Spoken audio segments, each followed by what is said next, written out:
Hello everyone, welcome back to my channel Pratyusha blogs. আজকের ভিডিওটা কি সেটা তোমরা অলরেডি টাইটেল দেখে বুঝতে পেরে গেছো। Yes, today's video is Sundarban blog part 2। আয়, তুই আয়টা খুব ভালো বুঝিস। আয় বললেই তাকায় ছোট্ট হনুমান।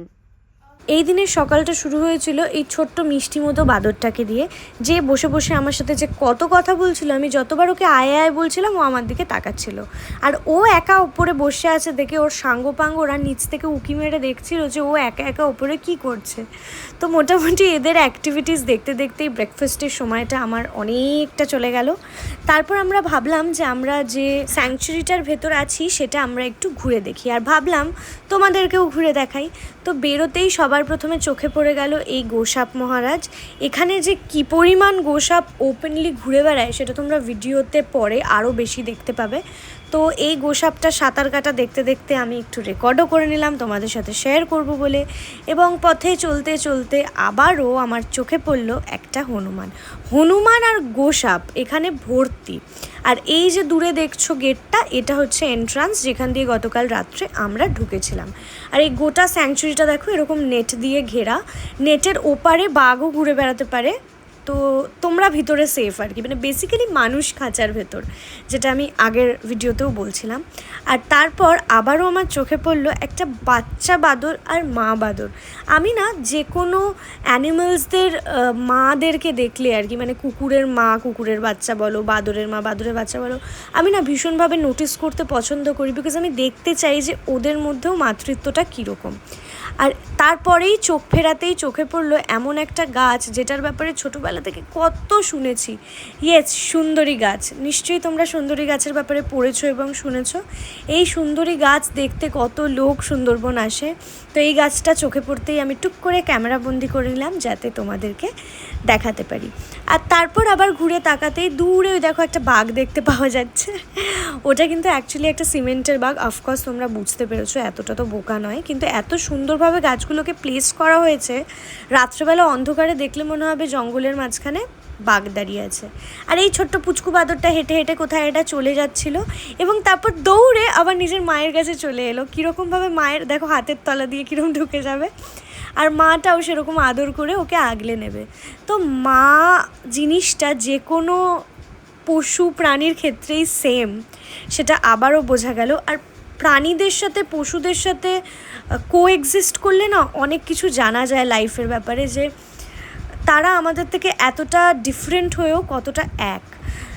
তারপরেই আমরা দেখতে চলে গেলাম এই কুমিরটা ঘুমোচ্ছিল, আর এরকম ওপেনলি এত কাছ থেকে আমি কুমির দেখছিলাম, আর দেখে আমি খুব এক্সাইটেড হচ্ছিলাম। মনে হচ্ছিলো আমি লিটারেলি জুয়ের ভেতরে আছি। কিন্তু এটা ট্রাস্ট মি, জুয়ের থেকে অনেক বেটার এক্সপিরিয়েন্স, বিকজ জুয়ের ভেতরে প্রাণীদেরকে আটকে রাখা হয়। এক্ষেত্রে প্রাণীদেরকে আটকে রাখা হয় না, মানুষদেরকে আটকে রাখা হয়, প্রাণীরা ফ্রিলি ঘুরে বেড়াতে পারে। এটাই এই জায়গার বেস্ট পার্ট বলে আমার মনে হয়। আর তারপর চলতে চলতে চোখে পড়লো এই বাচ্চা মতো কচ্ছপটা। দেখতে বাচ্চা মতো, কিন্তু নিশ্চয়ই বাচ্চা মতো না, কি কিউট। আমি না এরকম animals, wild life, water creatures এসব ভীষণ পছন্দ করি। তারপর দেখলাম গোলপাতা বলে একটা পাতা, এরকম বিভিন্ন রকম গাছ এখানে সুন্দরবনে ভর্তি আছে। তো প্রচুর এসব দেখেছি, অর্ধেকের বেশি আমি রেকর্ডও করতে পারিনি। তোমাদেরকে এই মুহূর্তে দেখাচ্ছিলাম যে গোটা জায়গাটা কীরকম খাঁচাবন্দি। আমরা হেঁটে হেঁটে যাচ্ছিলাম রোদে, একটু ভিটামিন ডি নিচ্ছিলাম, আর সাথে সাথে এই জায়গাটাকে ঘুরেও দেখছিলাম, আর একদম ইন বিটুইন নেচারে থাকার যে মজাটা সেটা উপলব্ধি করছিলাম। এই মজা উপলব্ধি করতে করতেই আমার চোখে আবার একটা কুমির পড়ে গেল, আর আমি আবার রেকর্ড করে নিলাম। তারপর কিছু দূর হাঁটার পরেই চোখে পড়লো এই লোকাল সুভিনিয়ারের দোকানগুলো।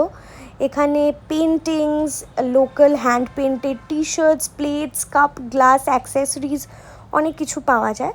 তো সেটা দেখে আমরা আবার আগে বাড়তে বাড়তে চোখে পড়ে গেল এই বাদরটা যে কলা খাচ্ছিল।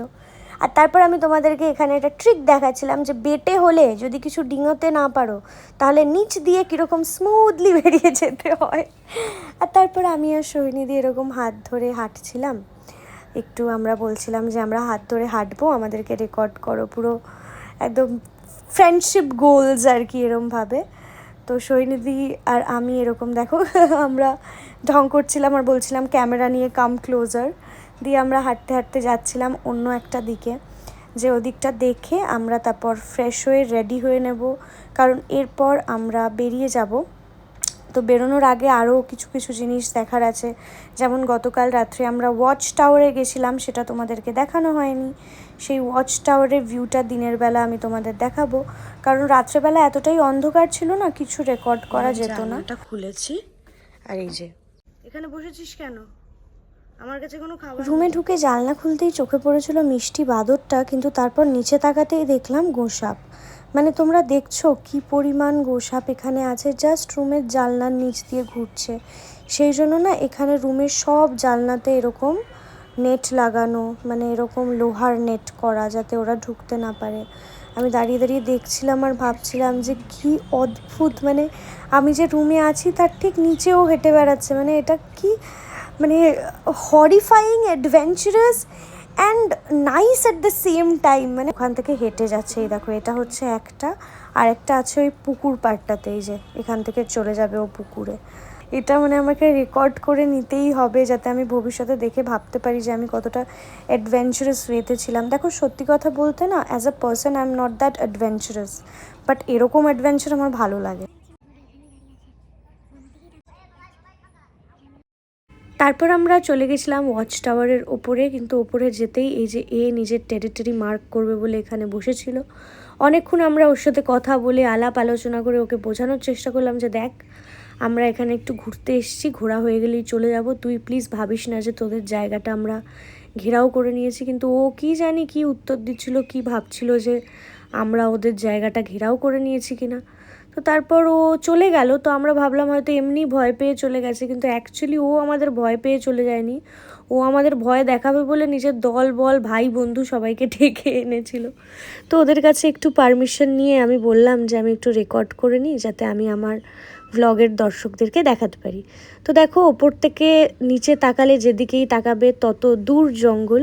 রাত্রেবেলা এখানে দাঁড়িয়ে না তাকালে খুব ভয় লাগে, কারণ অন্ধকার ঘুটঘুটে আর বিভিন্ন রকম প্রাণীর ডাক শুনতে পাওয়া যায়। বাট দিনের বেলা ভিউটা বেশ প্লেজেন্ট, মানে গ্রিনারি আর গ্রিনারি, চারিদিকে গ্রিনারি। তো রেকর্ড করতে করতেই হঠাৎ এই বাদরগুলো অ্যাটাক করে দিল যে না না আর সময় দেওয়া যাবে না। তো আমি শান্ত মতো নামছিলাম, নামতে নামতে হঠাৎই আমাকে দৌড়ে পালাতে হবে, কারণ বাদররা তাড়া করে দিয়েছে।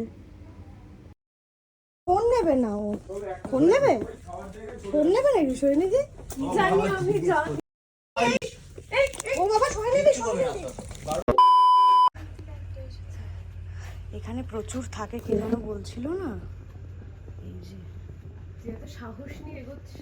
আমার আসলে ওগুলো, আমার ওকে দেখে বাচ্চা মনে হচ্ছে, তাই সামনে একটা বাচ্চা উপরে দুটো না, এই আমাদেরই চেয়ারের ওপর বসে আছে ও বেসিক্যালি। এরপর আমি আর সৈনিধি রুমে ঢোকার জন্য এই সামনেটা আসতেই দেখি আমাদের রুমের সামনে বাদররা পুরো ঘেরাও করেছে, নিচে এতগুলো বাদর খেলছে।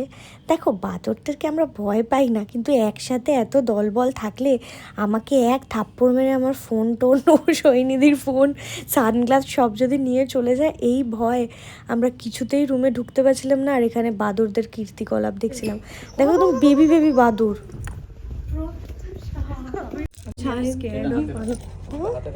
এটা হাতে রাখবো, ওই জন্য তো ওটা নিয়ে এসেছে, জানিস তো, আমাদেরকে বললো না। ও এই দেখ, যাবো আমরা, আমার চশমাটা তুই ধরে নে, আমি লাঠিটা নিচ্ছি, আমি আগে যাচ্ছি, ঠিক আছে?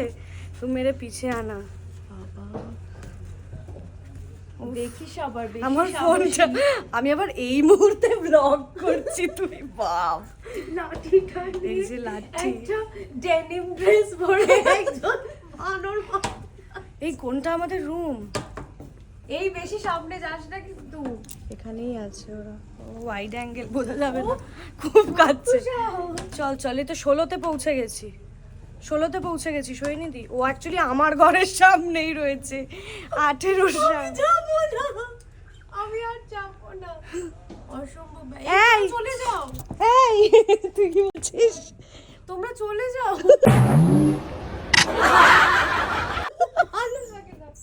ভদ্রভাবে বলছি, বুঝতে পারছেন। আমরা কিন্তু লাঠিটা দিয়ে ওদের মারবো না, আমরা জাস্ট ভয় দেখানোর জন্য হাতে রেখেছি।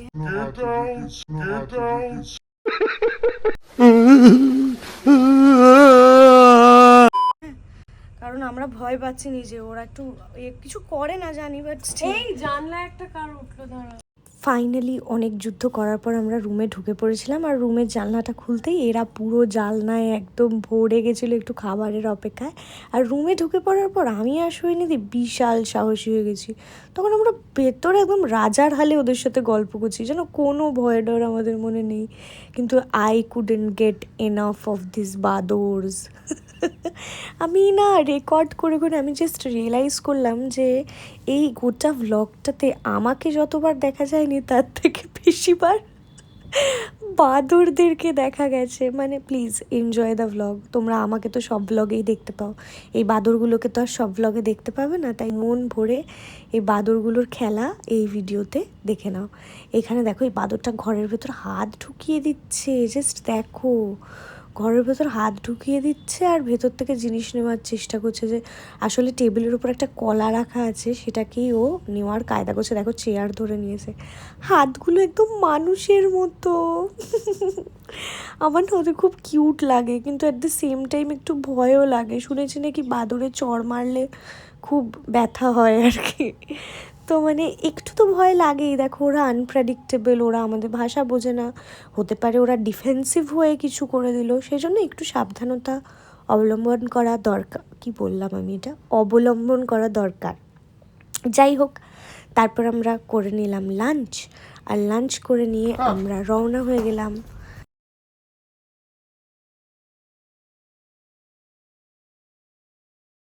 One last time, আমরা যাচ্ছি, ঘুরে উঠবো। We are going back. Holiday is over. যদিও it was a very short trip. তো যাই হোক, চলো এই যে we are going. বাই করে দে। হ্যাঁ হ্যাঁ হ্যাঁ, এখানটা গিয়ে দাঁড়া তাহলে। Finally it was time for us to go back home. এখনও আমাদেরকে জলে প্রায় 5-6 ঘন্টা থাকতে হবে, তবে গিয়ে আমরা যেখানে গাড়ি পার্ক করেছি সেখানে পৌঁছতে পারবো। মানে এই সুন্দরবন থেকে বেরোতেই 5-6 ঘন্টা লাগে। তবে একটাই মজার ব্যাপার হলো, যাওয়ার সময়ও এই বিউটিফুল ভিউটা এনজয় করতে করতে যেতে পারবো। জার্নিটা মোটেও বোরিং হবে না, একটু আপসেটিং হবে কারণ গোয়িং ব্যাক হোম, আর it was a really short trip, just একদিনের। তো সেরমভাবে টাইমও পাইনি খুব একটা, এসে পৌঁছেছি, টাইম কাটিয়েছি, আবার পরের দিন রওনা। It was a bit hectic to be honest, কারণ মাঝখানে একটা দিন গ্যাপ থাকলে একটু রেস্ট নেওয়া যায়। বাট ঠিক আছে, চলো, এরকম হঠাৎ হঠাৎ ছুটি পেলে টুক করে একটু ঘুরে তো আসতেই হবে। টানা অনেক দিনের গ্যাপ তো সবসময় পাওয়া যায় না। আর তোমরা সবাই জানো যে সোহিনীদির একটা রানিং শো চলছে, আর টেলিভিশন করলে স্কেডিউল কি হয় সেটা আমি খুব ভালো করে জানি। অফকোর্স আমি এত বছর টেলিভিশন করেছি, তো তার মাঝখানেই একটা দিনের ছুটিতে আমাদের এই ছোট্ট ট্রিপ সুন্দরবনে। অনেক কিছু দেখলাম, অনেক কিছু খেলাম, অনেক কিছু করলাম একদিনের মধ্যেই। এবং সব থেকে বড় পাওনা হলো এই সুন্দর ভিউটা দেখতে দেখতে যাতায়াত করা। I can't get over the view. আমার এত সুন্দর লেগেছিল, সবটা মেসমারাইজিং ছিল। যাই হোক, I really hope you all enjoyed the video. আমার সাথে সাথে তোমরাও সুন্দরবনটা ঘুরে দেখতে পারলে। অ্যাটলিস্ট আমি যা যা দেখলাম আমি চেষ্টা করেছি তোমাদের সবটাই দেখানোর। তো এর থেকে বেশি প্রফেশনাল ভ্লগ আমি বানাতে পারছি না এই মুহূর্তে, বাট চেষ্টা করব ভবিষ্যতে বানানোর। A lot of you already know how much I enjoy looking at sunsets. তো বাড়ি ফেরার সময় সেরকমই একটা সানসেট দেখতে দেখতে ফিরছিলাম। এটা দিয়েই বুঝলাম যে endings can be beautiful too. যেমন আমার এই জার্নিটা খুব সুন্দরভাবে শেষ হয়েছিল। আমি আশা করব তোমাদের ভিডিওটা ভালো লেগেছে। যদি লাগে, don't forget to like, comment, share and subscribe. আর এরকম আরও ভিডিও দেখার জন্য আমার চ্যানেলটায় চোখ রাখতে হবে সব সময়। আর আমি নেক্সট কিসের ওপর ভিডিও বানাবো সেগুলোও আমাকে জানাতে হবে, কারণ আমি অলওয়েজ শর্ট অফ আইডিয়াস থাকি। তো প্লিজ তোমরা আমাকে একটু হেল্প করে দিও কমেন্ট বক্সে এটা জানিয়ে যে নেক্সট ভিডিওগুলো তোমরা কিসের ওপর দেখতে চাইছো। চলো, দেখা হচ্ছে তোমাদের সাথে আমার পরের ভিডিওতে। Tata, bye, love you all.